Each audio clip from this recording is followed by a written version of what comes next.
भले ही सरकार नई नई योजनाएं और कई सारे अभियान को शुरू करके महिला और बच्चों से जुड़ी अपराधों को कम करने की कोशिश कर रही है, उन पर लगाम लगाने की कोशिश कर रही है, लेकिन ज़मीनी हकीकत कुछ और है। वास्तविकता में जो महिलाएं हैं और बच्चों से जुड़ी समस्याएं, अपराध कई ज़्यादा बढ़ती चली जा रही हैं। उन पर अंकुश लगाने के लिए महिला एवं बाल विकास विभाग लगातार सक्रिय है। और उसके अलावा बता दें आपको, 2016 में लखनऊ के लोक बंधु अस्पताल में बना वन स्टॉप सेंटर, जो कि लगातार इन सारी मुद्दों पर, इन सारे विषयों पर काम कर रहा है और काफ़ी ज़्यादा सक्रिय है। नमस्कार, मैं अर्चना सिंह हूँ और मैं वन स्टॉप सेंटर की इंचार्ज हूँ, सेंटर मैनेजर, जिसको भारत सरकार द्वारा नाम दिया गया है। वन स्टॉप सेंटर का जो उद्देश्य है, जैसे कि हमारे माननीय मुख्यमंत्री जी काम कर रहे हैं जीरो टॉलरेंस पे, तो वन स्टॉप सेंटर जो महिलाएं दर दर भटक रही हैं, कभी उनके साथ मारपीट हुई है तो मेडिकल के लिए, कभी पुलिस स्टेशन में जाती हैं तो उनको लगता है कि उन्हें लोग दूसरी निगाह से देख रहे हैं, उनकी बात को नहीं सुन रहे हैं, वो कंफर्ट जोन नहीं फील कर रही हैं। इसके लिए 2016 में ही वन स्टॉप सेंटर की स्थापना की गई थी और वन स्टॉप सेंटर में महिला एक ही छत के नीचे, जो हिंसा ग्रसित महिला होती है, उसे वो सारी सुविधाएं दी जाती हैं जिसकी उसे ज़रूरत होती है। जैसे हमारा टोल फ्री नंबर है 181, कोई भी कॉल 181 पे आती है, वो कॉल हमें तुरंत ट्रांसफ़र की जाती है। हमारे पास रेस्क्यू टीम है, रेस्क्यू टीम पुलिस टीम की सहायता से, हमारी चौकी इंचार्ज है, पूरी पुलिस टीम बनी हुई है यहाँ पर, पुलिस टीम की सहायता से उसका रेस्क्यू किया जाता है। रेस्क्यू करके केंद्र पे लाते हैं। हमारी जो केस वर्कर यूनिट टीम है, वो केस का इंटरवीन करती है कि महिला के साथ ये घटना कब से हुई है, क्यों हो रही है, उसका कारण क्या है, उन सारी चीज़ों को जानती है। अगर महिला कोई मुकदमा नहीं चाहती है, कोई कानूनी प्रक्रिया नहीं चाहती, ये चाहती है कि ये हमारी पारिवारिक समस्या है और काउंसलिंग की जाए, तो इसके लिए हमारी जो केस वर्कर टीम होती है वो रेफ़र करती है केस को कि काउंसलर के पास लिखित भेजती है। काउंसलर, उसके हमारे पास ट्रॉमा काउंसलर हैं, उनकी काउंसलिंग करते हैं। और मैं आपको बता दूं, हमारे पास घरेलू हिंसा के करीब 4000 मसले हैं, जिसमें 3000 मामलों में समझौता हुआ है और वो परिवार, जबरन समझौता नहीं हुआ है, पति और पत्नी की मर्जी से समझौता हुआ है। और आज वो परिवार बहुत खुशी रह रहे हैं, क्योंकि हम इस पर फॉलोअप भी रखते हैं। हमारी टीम उनके घरों पे होम विजिट करती है, तो उनके दिमाग में कहीं ना कहीं ये रहता है कि अगर हमने अपनी पत्नी के साथ, बहन के साथ या माँ के साथ कुछ गड़बड़ किया तो टीम यहाँ पर आएगी और उनको पता चलेगा, तो हो सकता है इसमें FIR पंजीकृत हो जाए।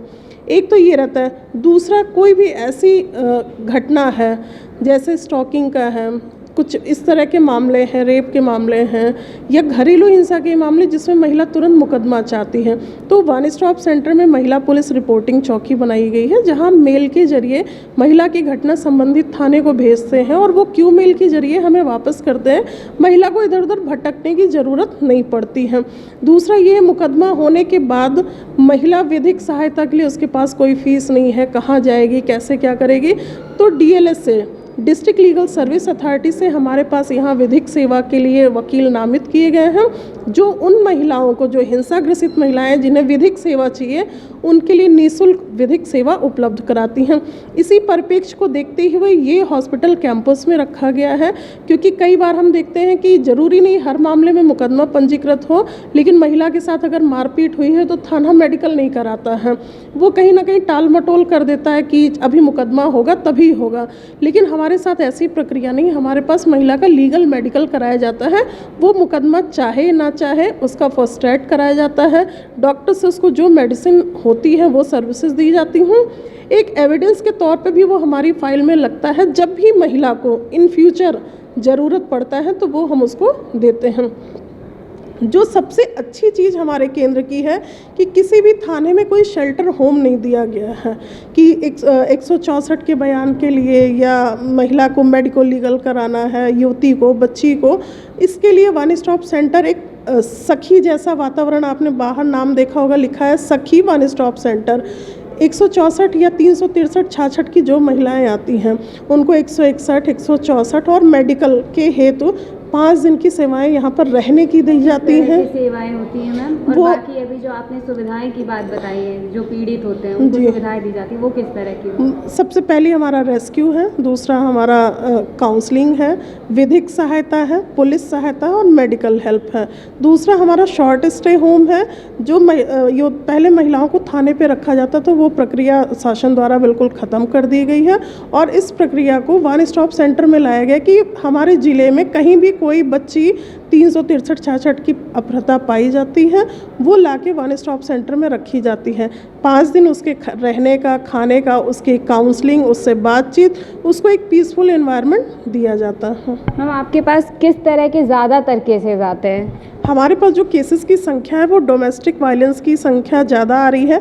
इधर एक नया ट्रेंड जो शुरू हुआ है वो हम आरटीसी का कह सकते हैं, राइट टू चॉइस, क्योंकि हमारा जो शहर है वो कहीं ना कहीं कल्चर को यहाँ कुछ पूर्वांचल के लोग रह रहे हैं, कुछ अवध के ही हैं, कुछ हमारे पुराने लखनवी हैं जो रह रहे हैं, और अभी भी यहाँ महिलाओं को और बच्चियों को उनके अधिकारों की स्वतंत्रता नहीं है। राइट टू चॉइस, जैसे बच्ची किसी और कास्ट में शादी करना चाह रही है या वो एक हायर लेवल की पढ़ाई करना चाह रही, फैमिली मना कर देती है, नहीं तुम्हें नहीं पढ़ना है, अब इसके बाद शादी करना है, तो राइट टू चॉइस के केसेस की संख्या हमारे पास शहर में पहले की अपेक्षा देखें हम 2016 से तो अब उसके बढ़ रहे हैं, और ये बहुत अच्छी बात है। अगर ऐसे केसेस बढ़ रहे हैं इसका मतलब है कि हर महिला तक ये बात जा रही है कि उसके महिला अधिकार क्या क्या हैं। मैम अधिकारों की आपने बात की, जैसे वन स्टॉप सेंटर है, तो इससे जो महिलाएं हैं और बच्चे हैं आसानी से किस तरह से जुड़ सकते हैं, और जागरूकता का?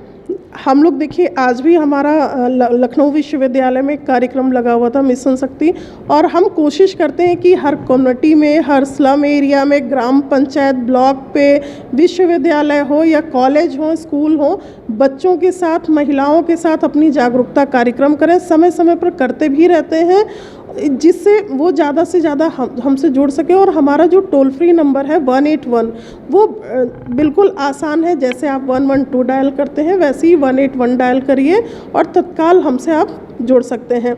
आप हमारे पास ईमेल के जरिए भी पत्र भेज सकते हैं, आप हमारे पास डायरेक्ट संपर्क भी कर सकते हैं। यहाँ का एक व्हाट्सएप नंबर भी जारी है, आप उस पर भी पत्र भेज सकते हैं। हमें पत्र शिकायत किसी भी माध्यम से, हम किसी टोल फ्री नंबर का इंतज़ार नहीं करते। अगर किसी एनजीओ से या किसी सड़क पे चलते व्यक्ति ने भी हमें कॉल कर दिया और हमें सूचना प्राप्त हुई है तो हम तुरंत रेस्क्यू करते हैं। मैम सरकार जैसे नए नए स्कीम चला रही है, योजनाएं चला रही हैं, इसके बाद भी जो अपराध है वो कम नहीं हो रहे हैं, इस पर लगाम नहीं लग पा रहा है, इसके पीछे का क्या, अपराध बढ़े हैं या और कम हुए हैं, इसके पीछे क्या? देखिए, हम इसको ये नहीं कह, इसमें कहीं सरकार दोषी नहीं है। सरकार तो इतना प्रयास कर रही है, आप देख लीजिए, चाहे सरकारी योजनाएं, चाहे सुरक्षा के लिए पिंक बूथ है, पिंक स्कूटी है, वन स्टॉप सेंटर का विस्तार है, सेफ सिटी परियोजना है, इतनी सारी योजनाएं, उसको हम ये नहीं कह सकते अपराध बढ़ा है। लोगों में ज्ञान बढ़ा है, महिलाओं ने अपनी चुप्पी तोड़ी है, उनके साथ कोई घटना हो रही है तो उस पर उन्होंने बोलना सीखा है, इसीलिए केसेस की संख्या बढ़ रही है, अपराध नहीं बढ़ रहा है। अपराध पहले भी था और अपराध अब भी था। पहले महिलाएं डर की वजह से चुप रहती थीं, लेकिन अब हमारे सरकार ने इतनी सहजता दी है, हम उनके दरवाजे पहुंच रहे हैं, हम उनके एकदम करीब पहुंच रहे हैं। वो अपने आप को ये नहीं समझ रही किसी कोर्ट में खड़ी हैं, किसी थाने में खड़ी हैं, उनको एक पीसफुल एनवायरनमेंट सरकार दे रही है। इसलिए ये केसेस की संख्या, अब उन्होंने कहना सीखा है, चुप्पी तोड़ना सीखा है, बोलना सीखा है, तो केसेस हमारी निगाह में आ रहे हैं, बढ़ रहे हैं। और अगर आप ऐसे, जैसे अभी कुछ घटनाएं इस तरह की हुई, तो ये देखिए विकृत मानसिकता के लोग हर जगह हैं, और वो पहले भी थे और आज भी हैं, क्योंकि एक जो अपने दिमाग से स्वस्थ व्यक्ति होगा वो ऐसे दुराचार अपराधी नहीं बन सकता है, ऐसी घटनाएं नहीं कर सकता है। तो ये कुछ विकृत मानसिकता के लोग हैं जो ऐसी घटनाएं कर रहे हैं और उसको अंजाम दे रहे हैं, और ये हमारे लिए बड़ा दुखद है, महिलाओं के लिए बहुत दुखद है। तो हमें अपनी सुरक्षा का खुद भी ध्यान रखना पड़ेगा। जैसे बार बार हम लोग बहुत सारे अवेयरनेस प्रोग्राम में कहते हैं कि हमें किसी पे बहुत जल्दी ट्रस्ट नहीं कर लेना चाहिए, या हमें साइबर क्राइम में लड़कियां फंस रही हैं, हम किसी को जानते नहीं, हम अपने परिवार पे भरोसा नहीं कर पा रहे और हम किसी के बुलाने पे अपना शहर छोड़ के कहीं और चले जाने। तो थोड़ा सा महिलाएं सशक्त बने, बहुत हिम्मती बने, खुल के बोले, खुल के मैदान पे अपने अधिकारों का पूरा प्रयोग करें, लेकिन सावधानी रखना भी बहुत ज़रूरी है। मैम, घरेलू हिंसा के लगभग कितने केसेस आपके पास आते हैं? घरेलू हिंसा की अगर हम बात करें तो हमारे पास करीब 60 से 70 केस महीने में आ रहे हैं इस समय। दहेज उत्पीड़न और इन सारी चीज़ों की अगर घरेलू हिंसा का 80% आंकड़ा है तो दहेज उत्पीड़न का 30% है। पहले से दहेज उत्पीड़न के मामले कम हुए हैं क्योंकि हो सकता है स्वरूप बदल गया है, लेकिन आंकड़े दहेज उत्पीड़न के अब कम हुए हैं। मैम, ये आंकड़े जो कम हुए हैं इसमें ये भी देखा जाता है कि कई बार समझा करके हम वापस तो भेज देते हैं, लेकिन कुछ दिन बाद वो मामले फिर से ऊपर उठ जाते हैं और फिर से वैसे ही लड़ाई झगड़ा देखने को बिल्कुल समझा के भेज देते हैं। देखिए, जिसकी जो प्रवृत्ति होती है उसको हम बदल नहीं सकते हैं। हम काउंसलिंग कराते हैं, परिवार को बीच बीच में फॉलोअप भी करते हैं, लेकिन कुछ एक मामले उसमें अपवाद भी निकलते हैं जो नहीं जुड़ते हैं, फिर उसमें मुकदमा भी पंजीकृत होता है। क्योंकि मुझे नहीं लगता चाहिए किसी भी बेटी की ज़िंदगी ज़्यादा इम्पॉर्टेंट है ना कि उसकी लाइफ गृहस्थी वाली, जो हम की गृहस्थी में फंसे हुए रोज़ मार खा रहे हैं और रोज़ हमको जलाया जाए या कुछ ऐसा किया जाए। तो जीवन ईश्वर हमें एक ही बार देता है और जीवन को हमें वो समाज के लोगों के डर से कि दब के बैठ जाना, यहीं आए हैं यहीं से मर के जाएंगे, ये वाली नीति को छोड़ना पड़ेगा और महिलाओं को रूढ़वादी जो सोच है, रूढ़वादी जो विचार है उनको बदलने पड़ेंगे। और महिलाओं को अब ये नहीं सोचना है कि समाज के 4 लोग क्या बोलेंगे, उनको अपनी ज़िंदगी जीनी है। हम छेड़खानी के मामले लगभग कितने आते होंगे आपके पास? छेड़खानी के जो हमारे फोरम पे आते हैं वो लगभग 7 से 8 मामले आते हैं ऐसे स्टॉकिंग के, जिसमें किस तरह से आप लोग निपटते हैं? इसमें अगर युवती चाहती है कि एक बार उसको छोड़ दिया जाए तो उस पर लिखा पढ़ी करा के छोड़ते। वैसे मेरा तो मानना है कि छोड़ना नहीं चाहिए ऐसे, क्योंकि अगर हम कहीं ना कहीं एक बार वो छेड़खानी कर रहा फिर उसकी आदत बढ़ेगी, वो जाके किसी बड़े अपराध को जन्म देगा। तो लगाम के लिए मैं तो पहले यही समझाती हूँ कि भाई आप 354 का मुकदमा ज़रूर पंजीकृत कराएं इस पर, क्योंकि एक बार सबक मिलना ज़रूरी है। लेकिन कभी कभी कुछ मामले ऐसे होते हैं जिसमें भाई दूसरा पक्ष नहीं चाह रहा है, उसको ये लगता है हम आगे स्कूल जाएंगे, ये सारी चीज़ें होंगी तो कैसे। लेकिन मुझे लगता है अगर गलती हुई है तो उसमें हमें मुकदमा पंजीकृत करवाना चाहिए, हमें लीगल कई बार फोरम पे ऐसे रहना मामले चाहिए। जो होते हैं इनमें लड़कियां क्या करती हैं, वो स्कूल जाना बंद कर देती हैं, पढ़ाई अपनी छोड़ने को तैयार हो जाती हैं। इसके पीछे की मानसिकता बदलना कितना ज़रूरी है? देखिए, जब तक लड़कों को और पुरुषों को ये सोच बदलनी बहुत, हम कोई भी शुरुआत करें वो अपने घर से करें। उनको लगता है कि जो बाहर जा रही है लड़की परेशान होगी, इस जगह हमारे भी परिवार के सदस्य हो सकते हैं, हमारी भी बहन हो सकती है। उसको मानसिक तनाव हम कितना दे रहे हैं। अपने बच्चे को एक तो बहुत अच्छे से कानूनी चीज़ें समझाना ज़रूरी है, क्योंकि कभी कभी कुछ लड़के उन अनजाने में गलतियां कर बैठते हैं, उनको कानून का कोई ज्ञान नहीं होता। उनको ये बताने की ज़रूरत है कि अगर आप ऐसी घटना करते हैं तो इसमें जेल का भी प्रावधान है। तो मुझे नहीं लगता है हर कोई कानून से डरता है, हर कोई पुलिस से। ये जो हमारे समाज में बहुत सारी चीज़ों को लेके अज्ञानता फैली हुई है और लड़कियां अपना स्कूल क्यों बंद कर देती हैं। वो आगे आए, बिल्कुल बहादुरी से उसका डट के सामना करें, क्योंकि किसी भी चीज़ के लिए पीछे हट जाना या इग्नोर कर देना हो सकता है कोई बड़ी घटना हो सकती है। तो हम पहले ही जो घटना हुई है उसको रोक दें और डट के अपने जीवन को आगे जिएं, स्कूल जाएं, आगे बढ़ के कुछ ऐसा बने कि जिन्होंने ऐसा किया है ऐसे और 10 लोगों को हम सुधार सकें। हम वर्क प्लेसेस पे जो हरासमेंट होते हैं लड़कियों के साथ, औरतों के साथ, इस तरह की कितनी घटनाएं आपके पास आ रही हैं? वर्क प्लेस हरासमेंट के केसेस हमारे पास आ रहे हैं। इस साल में देखा जाए तो 8-9 मामले हमारे पास दर्ज हुए हैं और उसमें भी यही होता है कि ऑफिस के लोग जितने भी आते हैं ऐसे केसेस में उनको रियलाइज़ होता है, उनको काउंसलिंग कराई जाती है और पहला पक्ष कहता नहीं मैम हम इन पे कोई ऐसा वो नहीं करना चाह रहे, पर इनको ये एहसास होना चाहिए कि ये गलत कर रहे हैं। गलत इरादे से मुझे देखना, गलत इरादे से हमें टच करना या हमें फ़ोन पे पोर्न मूवी भेजना, इस तरीके की चीज़ें जो ऑफिस में लोग करते हैं कहीं ना कहीं ये गलत है, वर्क प्लेस हरेसमेंट में है। और हर कार्यालय में विशाखा गाइडलाइन होना बहुत ज़रूरी है। उनकी जो ICC कमेटी है वो गठित होना बहुत ज़रूरी है, जिससे महिलाएं उस फोरम पे एटलीस्ट अपनी बात रख सकें।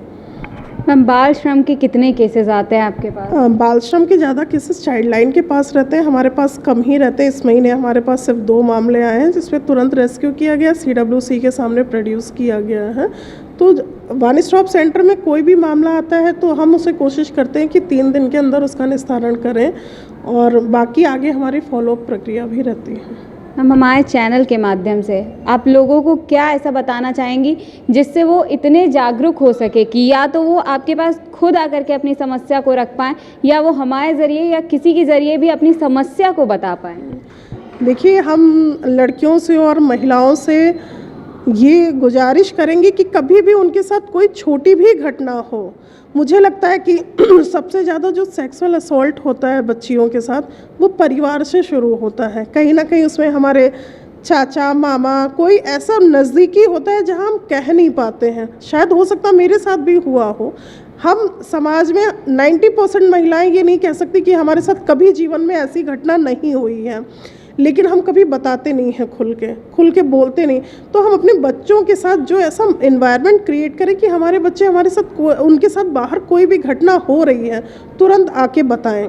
और ऐसे उनके माता पिता को ऐसे फोरम की जानकारी होनी चाहिए कि वो बच्चों के साथ कोई घटना हो रही तो कहाँ जा रहे हैं, या खुद के साथ कोई घटना हो रही तो कहाँ जा रहे हैं। देखिए, आजकल गूगल पे सारी चीज़ें मौजूद हैं, और उस पर तुरंत सर्च करके उनको उस फोरम पे अपनी बात ज़रूर रखनी चाहिए। ज़रूरी नहीं है हर किसी में आप लीगल प्रोसेस में जाएं, मुकदमा पंजीकृत करें, लेकिन वहाँ पर अपनी बात रखने से दूसरे पक्ष को एक बार बुलाया जाएगा, समझाया जाएगा, तो वो आगे से बड़ी घटना और नहीं करेगा। और मुझे लगता है कि हर महिला को, हर बच्ची को अपनी चुप्पी तोड़नी चाहिए, खुलकर बोलना चाहिए, अपने अधिकारों के प्रति जागरूक होना चाहिए। और टीवी की बात करें अगर हम, घरेलू हिंसा कैसे, तो माता पिता को अपने बच्चों को, सिर्फ बेटों को ही नहीं, अपनी बेटियों को शुरू से ही संपत्ति में अधिकार देना चाहिए। ये नहीं कि बेटी को कोर्ट में जाके अपना अधिकार लेना पड़े।